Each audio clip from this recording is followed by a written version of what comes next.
Daylight Time. At 2:23 p.m. Central Daylight Time, severe thunderstorms were located along a line extending from 7 miles southeast of Paris Landing State Park to near Dresden, moving southeast at 45 miles per hour.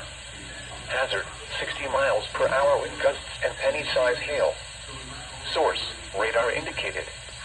Impact, expect damage to roofs, siding, and trees.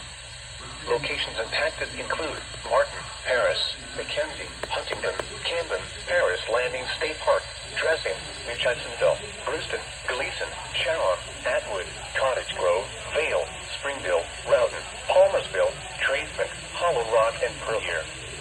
For your protection, move to an interior room on the lowest floor of a building. Repeating, a severe thunderstorm warning has been issued until 3:15 p.m. Central Daylight Time for the following counties in Tennessee.